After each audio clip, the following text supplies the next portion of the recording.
Our next speaker is Stephen Coates, from Project Executive with Turner Construction Company. And if Steve is putting something to work in the field, I said this, not him, so you know that it's time to take it seriously. Thank you, Steve. Please join me in welcoming Steve. Thank you. Excellent. Today I'm going to be talking to you about something as far to the other spectrum than what Lance was talking about as possible. We are going to review Concept to Reality, the Bing Concert Hall, which we finished down at Stanford University 2 years ago. This is really a Swiss watch of a building with very refined finishes that I know our title says Scanning for Quality Control and Construction, but in reality, without the full portfolio of technology that's available to construction industry today, the modeling, the CNC cutting work for modeling, the model to total station for layout, and laser scanning to prove conformance with the design requirements, we could not have built this project in the time we built it or for the budget we built it for. So we're going to see a lot of this technology. Next slide. Next slide, please.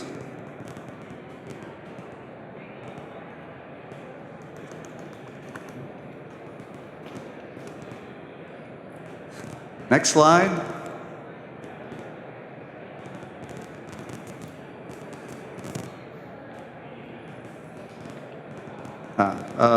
Back one slide, please. Thank you. We just want to orient ourselves. This is the Bing Concert Hall. This is an architect's rendering of the Bing Concert Hall. We're going to be talking about 3 of the acoustic and architectural features. We're going to be talking about sails that you see on your left, audience walls lower right, and what was called the cloud. These features were, the shapes of these features were critical to the acoustic performance of this concert hall. And any deviation from design requirements could have had a negative impact on acoustic performance and ruin the reputation of the acoustician and created a lot of problems for the owner. Just think Kimmel Center in Philadelphia. And we really wanted to avoid that. Next slide. So there was a lot of different modeling technologies used. First, the designers in the upper left had a rendering. I think they used Rhino maybe. And then if we follow down in the lower left, we had our steel guys use Tekla, I believe it was, to generate a steel model. And then we used Rhino to have a finishes model. And then we finished the construction by tapping into all these models for Trimble layout and manufacture of our cloud, sails, and audience walls. Next slide, please. So we had some real problems. If you remember those audience walls, they were curved and slanted. And they're made of wood, wavy wood, and they have a 3/4 of an inch latex cement backing for acoustic mass. So we have a point in something that's manufactured, you can see where the red circle is, that we have a point that we have to have a curved concrete surface matching exactly with the steel frame of a curved wood surface. The curved wood surface weighing about 350 pounds a panel. So first we had a model. Next slide, please. And we used that model first on the left to build the concrete. We laid the concrete out with the Trimble so that we got our shapes all right. At the same time, we used the same model in a factory in southern China to manufacture the panels. Next slide. From the model, we had to go to the field and know what our dimensions had to be on this stair. You see the stair here. This was really the most challenging spot in the whole place because the stairs curve, the wall curves, the wall is slanted, and it was really a nightmare. But we were able to get some really detailed dimensioning to give to the layout guys for the concrete. Next slide. We generated all these points for the Trimble guy to make sure that we got it exactly right. Next slide. Then we laser scanned it to find out that we didn't get it exactly right. Who'd have thunk that concrete guys couldn't build multiple layer, 3 dimensions, curved surfaces within 3/16 of an inch? We were shocked that that didn't happen. So we laser scanned to find exactly what we had. Next slide. And we sent it back to the guys in China and said, while you're in fabrication, you need to accommodate these dimensional irregularities, which they did on the factory floor in China, which was a heck of a lot easier than us getting jackhammers out and trying to erase some of these suspended slabs or trying to fix these 350-pound panels when they arrived. We were able to essentially take them out of the container, roll them in, and set them in place without any checking of dimensions. Next slide. So that was our first success story, and that had to do with an architectural finish that had a modest acoustic impact. The next is on our sails, and you can recall those big sail features. Those sails were 40 feet tall and maybe 37 feet wide, made of 5 panels. Each panel weighed 8,000 pounds. So moving those around wasn't going to be real easy. The manufacturer took the architect's model and created these sails in his shop. They're made of fiberglass. They were filled with 2.5 inches of concrete, so that's why they were very heavy. Once they were installed, we shot 4 corners. Oh, by the way, we had to have every point on the curved sail had to be within 1/2 of an inch in space in any orientation. So we shot the 4 corners. We found we were way off. We said to the steel guy, hey man, you're way off. You got to fix that. Oh, no. We're not way off. It's that manufacturer. His shape is way off.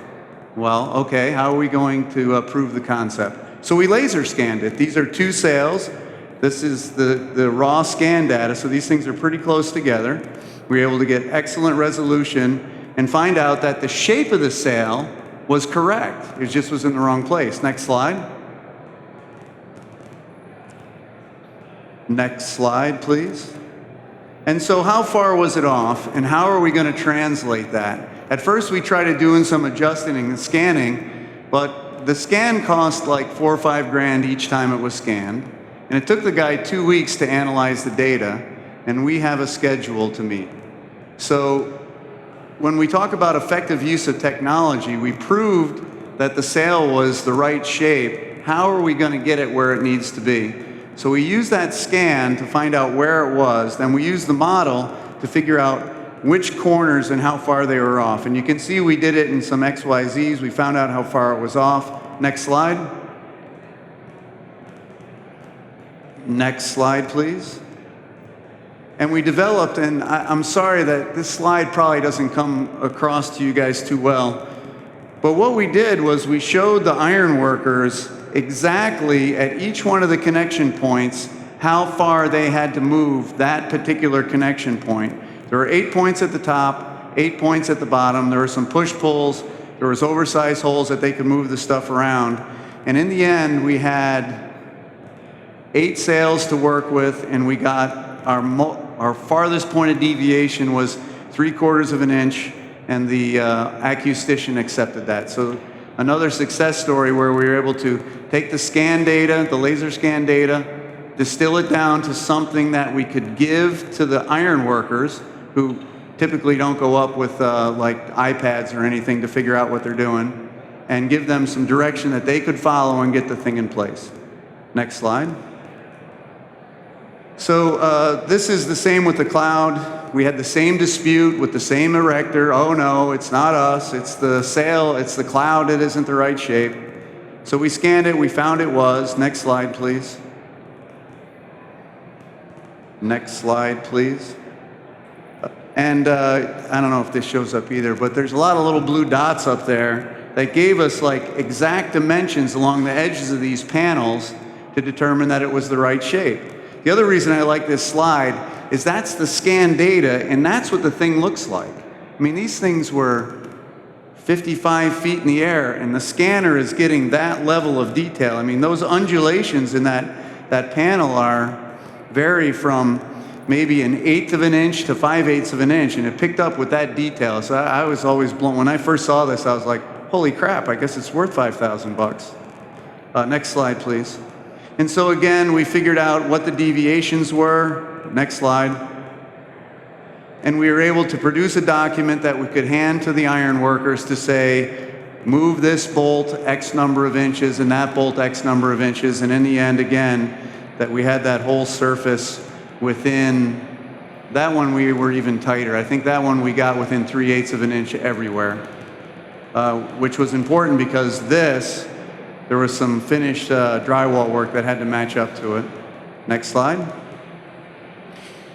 So this is the rendering. There's always a cool rendering by the architect, and our goal on these high value finished projects is to try to make everybody happy. Next slide. And I think we met their expectations. It looks like what the architect said it was supposed to. So just a quick summary on our lessons learned. We spent a little more money than we needed to on laser scanning once we found out what the limitations were. We're not unhappy about that because it was a great lesson we could apply elsewhere. Staff time, we got a lot of naysayers at the beginning of this project. It's going to eat up your staff time. We had 2 staff that had full-time jobs as engineers for us that also handled our modeling coordination stuff. So anyone who tells me that it can't be done with the staff you have on a project isn't thinking about it, isn't engaging their people and getting them to embrace the technology. Subcontractor selection, critical. If you have something that needs a lot of modeling work, the subs have to be equally sophisticated. Here in the Bay Area, we're very lucky. We have a lot of really sophisticated subcontractors. And finally, data and analysis. You can get overwhelmed with data that is useless to an iron worker, say, or a carpenter. It's how do you take that data and make it useful in the field that is a key to success. Next slide. I would be remiss without mentioning the team. Olson Steel, Chrysler Associates, Imperial Woodworking, California Drywall, and J.J. Albanese were our main modeling teams, and then Stanford University, our client. It's a great client and made a great investment, and the chief donor was Dr. Peter Bing, and the architect was Enid. Next slide. Thank you very much.